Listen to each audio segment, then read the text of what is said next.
अस्सलाम वालेकुम जी। मेरा नाम कदस बट।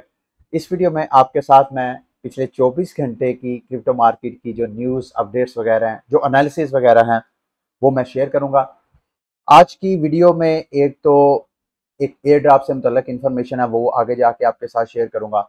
फिर एक टोकन है, मैं चाहता हूं कि उसके ऊपर भी आप अपनी रिसर्च करें और देखें। तो एक्चुअली वो ब्लॉकचेन है, उसका कॉइन है। मैं चाहता हूं उस ब्लॉकचेन को थोड़ा सा मैं भी इस वीडियो में आपके साथ डिस्कस करूं, आप खुद भी उसका ड्यू डिलिजेंस करें।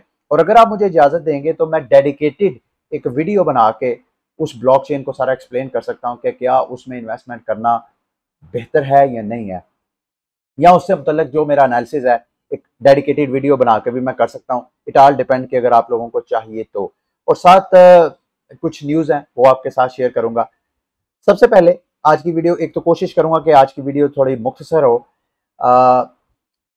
बुलेटिन को स्टार्ट करने से पहले, बल्कि इसका मैं आगाज करूंगा, ये आपको स्क्रीन पे नजर आ रहे हैं आर्थर हाइज हैं। ऑलरेडी जो क्रिप्टो सोशल मीडिया पे एक्टिव है उनको पता है ये कौन है। बिटमैक्स जो एक्सचेंज है उसके फाउंडर हैं। और क्रिप्टो मार्केट के हवाले से इनके एनालिसिस जो है उसमें बड़ी जान महसूस की जाती है। आप शायद सरप्राइज होंगे ये सुन के। ये जो आपको फिलहाल क्रिप्टो मार्केट में क्रैश नजर आ रहा है टेरा के बाद का, इसकी टेरा तो एक वजह है ना, लेकिन जो ग्लोबल फाइनेंशियल मैक्रो चेंजेस हैं जिस वजह से क्रिप्टो मार्केट के ऊपर प्रेशर है, जैसे स्टॉक मार्केट या दीगर मार्केट्स के ऊपर, उसकी ऑलरेडी तकरीबन एक साल पहले की इसने आर्थर हाइस ने निशानदेही कर दी थी। तो अभी मैं एक इंटरव्यू इसका सुन रहा था, राहुल पाल जो रियल विजन के, राहुल पाल भी एक यूं समझ लें कि मैक्रो इकोनॉमिस्ट हैं, दुनिया के बड़े बड़े जो मैक्रो एक्सपर्ट्स हैं उनमें इनका शुमार होता है। उनका भी अपना एक प्लेटफॉर्म है रियल विजन, यहाँ पे वो क्रिप्टो से relevant personalities, macro economics relevant जो एक्सपर्ट्स बनते हैं उनके इंटरव्यू करते हैं। तो इस इंटरव्यू में आर्थर हाइस, 1 घंटे का तकरीबन ये इंटरव्यू था। जो बातें की हैं, मैंने सारा इंटरव्यू तो नहीं सुना, लेकिन मोटी मोटी चीजें जो आपके लिए मैं शेयर करना चाहता हूँ। राहुल पाल ने आर्थर से पूछा कि इथीरियम और मार्केट को ओवरऑल कैसे देखते हैं। तो जैसे सारी मार्केट का ओवरऑल आर्थर हैरिस ने अपना एक एनालिसिस दिया, एक बड़ी इंटरेस्टिंग बात की, वो मैं आपके साथ शेयर करना चाहता हूँ। मैं खुद, मेरे लिए एक थॉटफुल एक उसकी बात थी आर्थर की। आर्थर ने कहा जी ठीक है, हमने पिछले साल इथीरियम के जितने कंपिटिटर्स थे उन सब का हमने बहुत बूम देखा। कार्डानो कार्डानो तो खैर पिछले 2 साल में जितना उसने पंप होना था, खसूसन ये सोलाना, एवेलांच, इस तरह की जो इथीरियम की कंपिटिटर थी, उन्होंने बड़ा मार्केट से सरमाया कैप्चर किया। इस क्रिप्टो टेंशन माहौल के अंदर ये वाली जो ब्लॉकचेन्स हैं वो अपनी सर्वाइवल की जंग लड़ रही। आर्थर ने कहा कि भाई इन इनके जो इन्वेस्टर्स हैं, जो यूजर्स हैं इनके, उनको मजीद इन्वेस्टमेंट करने से पहले एक चीज सोचनी चाहिए, इनसे क्वेश्चन करना चाहिए। ब्लॉकचेन की जो टीम्स हैं इनसे क्वेश्चन करना चाहिए जी ओके ठीक है, आपने हमें मंजन बेचा कि हम मार्केट की सबसे ज्यादा स्पीडी ब्लॉकचेन है, हमारी ट्रांजैक्शन सबसे ज्यादा स्पीड में होती है, लेकिन ये बताएं कि ये जो माहौल है क्रिप्टो मार्केट का, या ओवरऑल जो दुनिया का ग्लोबल फाइनेंशियल जो सिचुएशन है, जो कि अगले 6 माह या 2 साल, शायद इससे भी ज्यादा जा सकती है, इस सारे अरसे के दौरान आपने ऐसा कौन सी टेक्नोलॉजी, ऐसा प्रोजेक्ट डेवलप किया जिससे रियल यूजर आपके साथ एंगेज हो। मतलब इथीरियम कंपिटिटर्स के इन्वेस्टर्स को उसने क्वेश्चन किया। इथीरियम के पास तो आपको पता है जितने बड़े बड़े क्रिप्टो प्रोजेक्ट्स, टोकन्स हैं, जब भी वो अपना प्रोजेक्ट लॉन्च करते हैं तो वो ज्यादा प्रेफर करते हैं इथीरियम को। मैं ऑलरेडी बता चुका हूं किसी वीडियो में कि इथीरियम की गैस फीस ज्यादा होने के बावजूद जो बड़े बड़े इन्वेस्टर हैं वो इस वजह से प्रेफर करते हैं क्योंकि इस वक्त जितने स्मार्ट कॉन्ट्रैक्ट ब्लॉकचेन्स हैं उनमें सबसे ज्यादा डिसेंट्रलाइज और सबसे ज्यादा सिक्योर नेटवर्क समझा जाता है इथीरियम। इसी वजह से लोग गैस फीस ज्यादा होने के बावजूद अपने टोकन्स, अपने प्रोजेक्ट वहां पे लॉन्च करते हैं। तो जितनी ये हाइप, जितना ये कॉन्फिडेंस इथीरियम के पास है, मार्केट बेशक जितना मर्जी आगे, अब बिटकॉइन जो है जितना मर्जी मैक्रो इकोनॉमिक ट्रबल्स हो, जो मर्जी हो, बिटकॉइन की एक अपनी क्रेडिबिलिटी है। इसी तरह स्मार्ट कॉन्ट्रैक्ट में इथीरियम की अपनी एक क्रेडिबिलिटी। तो आखिर इसका क्वेश्चन मेरे लिए भी एक तरह का थॉट प्रोवोकिंग है कि भाई क्या जो लेयर 1 कंपिटिटर्स हैं उनके पास इथीरियम के जैसा पोटेंशियल है क्या? इतना कॉन्फिडेंस है कि वो मार्केट में इस बेयर इन्वायरमेंट अगले 6 माह, साल, 2 साल तक भी जो है यूजर बेस को अपने साथ अटैच रखे?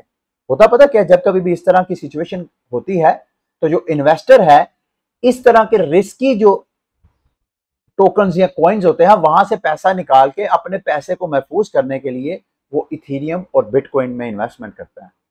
ऐसा होता है।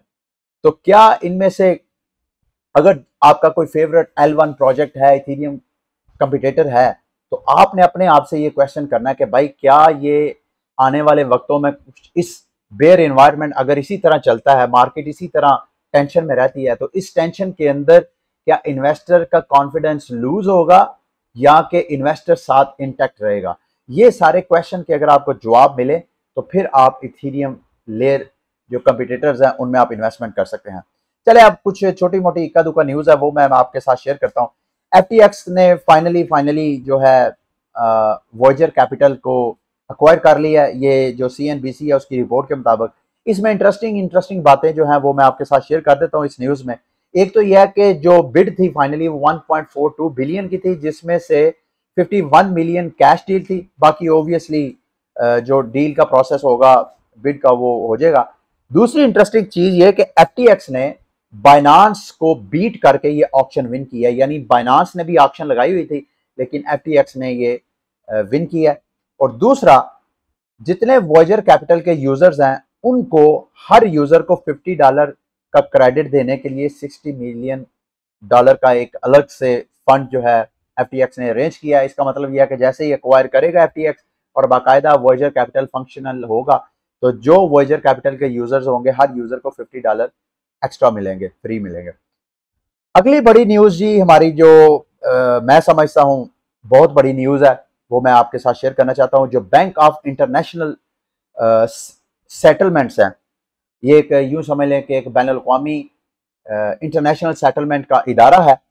उसने अभी CBDCs का मल्टी क्रॉस बॉर्डर CBDCs का प्रोजेक्ट पायलट प्रोजेक्ट जो है उसका प्रैक्टिस की है। उसके ऊपर तकरीबन 20 ममालिक इसमें शामिल है। जो बड़े बड़े नाम है, हांगकांग का जो सेंट्रल बैंक है वो, bank of Thailand, bank of China, UAE, इसके अलावा को 20 के करीब ममालिक हैं जिनके सेंट्रल बैंक जो है इस पायलट प्रोजेक्ट में एक्टिव रहे हैं, जिन्होंने पार्टिसिपेट किया। और तकरीबन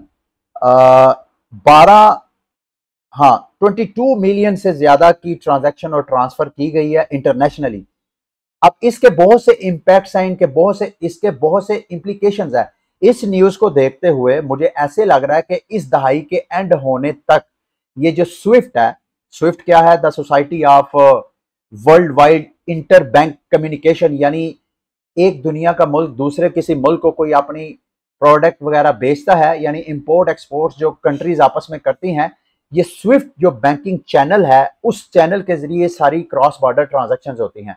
तो अगर ये जो CBDC के ऊपर बैन अल-अक़वामी जो इदारे हैं यूनाइटेड नेशन के अंडर काम करने वाले, अगर ये इस तरह CBDCs को क्रॉस बॉर्डर इस तरह इंप्लीमेंट करते हैं तो मुझे ऐसे लग रहा है शायद 2030 से पहले ये डेवलपमेंट हो जाए। लेकिन 2030 के खत्म होने से पहले मुझे ऐसे लग रहा है कि स्विफ्ट का नामो निशान खत्म हो जाएगा, उसको रिप्लेस कर देगा CBDC। क्योंकि आपको मेरा ख्याल है दुनिया के 90% सेंट्रल बैंक्स ऐसे हैं जो कि ऑलरेडी अपने अपने जो CBDCs हैं, CBDCs क्या होता है? Central bank digital currency.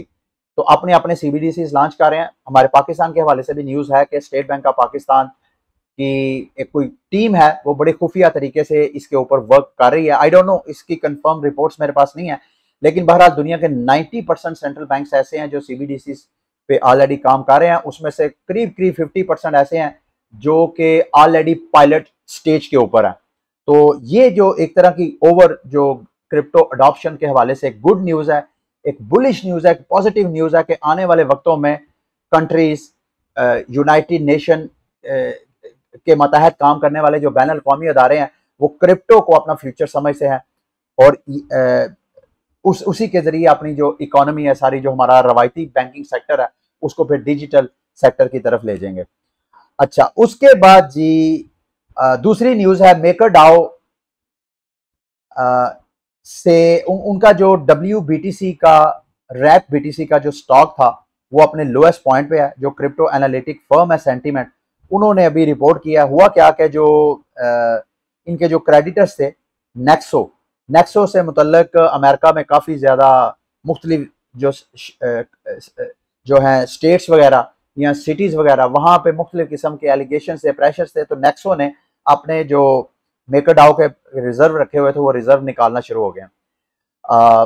एक चीज़ इस हवाले से जो मैं और शेयर करना चाहता हूँ, आपको याद होगा कि जो जिमिनी के जो फाउंडर्स हैं ट्विन विंकलिफ ब्रदर्स जो हैं, जो FTX के ऑनर बैंक्समैन फ्राइड की तरह बिलियनर्स हैं और उनका अपना एक्सचेंज है, उन्होंने अपने स्टेबल कॉइन को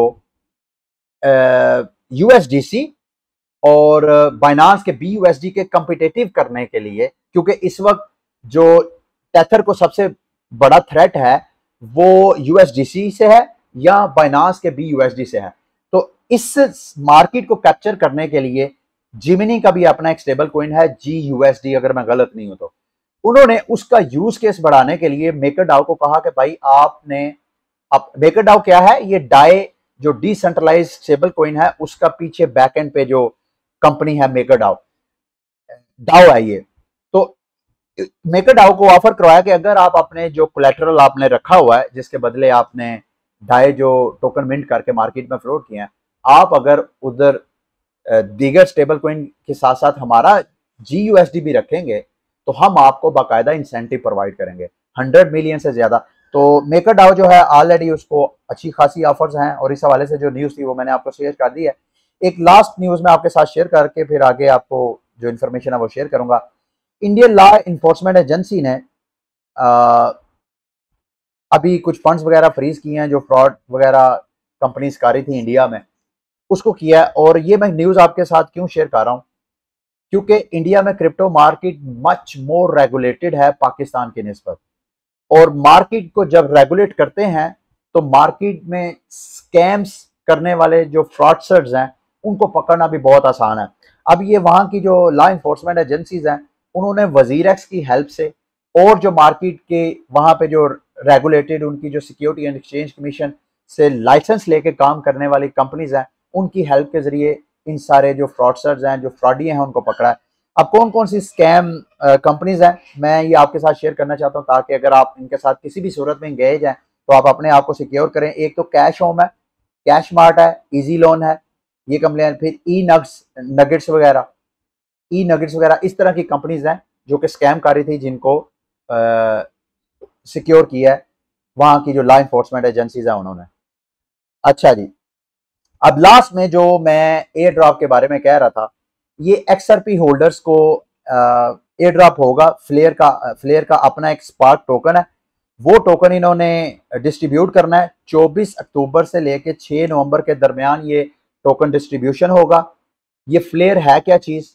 फ्लेयर एक्चुअली एक ऐसा प्लेटफॉर्म है जो मार्केट की ऐसी ब्लॉकचेन, लेयर 1 ब्लॉकचेन जो जिनके ऊपर स्मार्ट कॉन्ट्रैक्ट नहीं है, जैसे XRP है, XRP के लेजर सिस्टम में स्मार्ट कॉन्ट्रैक्ट की अभी कैपेबिलिटीज नहीं है। इसी तरह LTC है, लाइट कोइन जो है, LTC में भी स्मार्ट कॉन्ट्रैक्ट नहीं है। तो ये फ्लेयर जो है इस तरह की ब्लॉकचेन को स्मार्ट कॉन्ट्रैक्ट की कैपेबिलिटीज देने के लिए ये प्रोजेक्ट है। तो इनका जो फ्लेयर जो टेस्ट नेट है वो अभी स्टार्ट नहीं हुआ, वो मेरा ख्याल है ये करेंगे लास्ट में जाकर। हाँ, अभी वो कह रहे हैं कि अपना हमारा फ्लेयर का जो टेस्ट नेट है वो आइंदा 6 माह से 9 माह के अंदर अंदर हम बाकायदा लॉन्च कर देंगे, लेकिन इससे पहले वो टोकन डिस्ट्रीब्यूशन करेंगे। और ये टोकन डिस्ट्रीब्यूशन जो XRP होल्डर्स हैं उनको मिलेगा। और XRP होल्डर वो जो इन्होंने मेरा ख्याल है 2020 को इन्होंने स्नैपशॉट लिया था, पिछले साल मेरा ख्याल है जुलाई में इनकी खबर आई थी कि ये इस तरह अपना टोकन लॉन्च करेंगे, तो उसका एयर ड्रॉप भी करेंगे।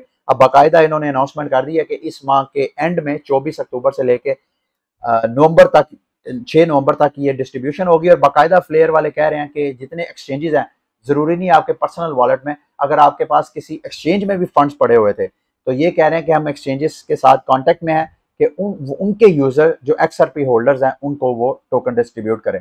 तो ये XRP होल्डर्स के लिए गुड न्यूज़ थी जो मैं आपके साथ शेयर करना चाहता हूँ। और लास्ट में ये एक DSO यानी डिसेंट्रलाइज सोशल प्लेटफॉर्म प्रोवाइड करने वाली एक ब्लॉकचेन है। ये ऐसी ब्लॉकचेन है जहां पे कोई भी आ, ऐसी कंपनी, ऐसी मैनेजमेंट, ऐसी टीम जो अपना डिसेंट्रलाइज प्लेटफॉर्म लॉन्च करना चाहती है, उनको ये अपनी ब्लॉकचेन रेंट आउट करना चाहते हैं। ये मैं चाहता था कि आपके साथ मैं शेयर करूं ताकि आप भी इसके ऊपर ड्यू डिलिजेंस करें, रिसर्च करें कि ये ब्लॉकचेन में क्या जाना है। मेरी नज़र इस पे क्यों पड़ी, क्योंकि ये मार्केट पिछले तकरीबन, मैं देख रहा था इसकी प्राइस पिछले 24 घंटे में इसकी प्राइस में तकरीबन 100 गुना इसकी प्राइस में पंप आया। पंप क्यों आया कि इन्होंने अभी अपने प्लेटफॉर्म के साथ मेटामास्क को लिंक किया। यानी अगर आप डीसो के प्लेटफॉर्म पे आते हैं, यहाँ पे क्लेम यूजर नेम पे, यानी अगर आप अपना डीसो प्लेटफॉर्म, डिसेंट्रलाइज सोशल प्लेटफॉर्म पे अगर आप अपना यूजर नेम बनाते हैं तो मेटामास्क के जरिए आप अपना यूजर नेम बना सकते हैं। मैंने इधर ऑलरेडी अपना मेटामास्क कनेक्ट किया हुआ है ताकि मैं यूजर नेम बना सकूं। ये देखें यहाँ पे साइन अप मैं जब क्लिक करूंगा तो यहाँ पे वो ऑप्शन देता है कि आप मेटामास्क के जरिए करना चाहते हैं। मैंने चूंकि ऑलरेडी किया हुआ है तो यहाँ मैं इल्म आलम पे क्लिक करूंगा तो ये मेरा अकाउंट बन गया। अब यहाँ पे इनकी ब्लॉकचेन के ऊपर बहुत से सोशल मीडिया डिसेंट्रलाइजेशन एप्स हैं। अब आप इन एप्स को जाके चेक कर सकते हैं। आप मैं डीसो सोशल प्लेटफॉर्म की देख रहा था कि ये किस किस प्लेटफॉर्म पे जाके ट्रेडिंग के लिए अवेलेबल है, और मैं चेक कर रहा था कि कॉइन बेस पे बाकायदा ये लिंक है। कॉइन बेस और बाइनांस पे अगर कोई टोकन लिस्ट होता है तो इसका मतलब ये है कि ये टोकन जो है अच्छे खासे प्रोसेस से गुजरने के बाद, अपनी वेरिफिकेशन करवाने के बाद कहीं जाकर लिस्टिंग होते हैं। मैं देख रहा था कि डी सोशो के पीछे जो इन्वेस्टर्स हैं उनमें इन्होंने अच्छे खासे जो मार्केट के बड़े बड़े वेंचर कैपिटलिस्ट हैं उनका सबका नाम, जिसमें कॉइन बेस भी इन्होंने मेंशन किया हुआ है कि कॉइन बेस जो वेंचर्स हैं, जो उनकी वेंचर कैपिटलिस्ट फर्म है, वो भी इन्वेस्टर हैं। ये देखें, कॉइन बेस भी इन्वेस्टर है, मार्केट के और जो बड़े बड़े नाम हैं वो सारे इन्वेस्टर हैं इनके ब्लॉकचेन के पीछे। ठीक है, इसको आप अच्छी तरह ड्यू डिलिजेंस करें। ये थी आज की क्रिप्टो न्यूज़ और अपडेट्स जो मैं चाहता था आपके साथ शेयर करूं, और इंशाल्लाह कल से दोबारा उमैर मुनीर आपके साथ कांटेक्ट में होंगे। अगली वीडियो तक के लिए मुझे इजाज़त दें। अल्लाह हाफिज़।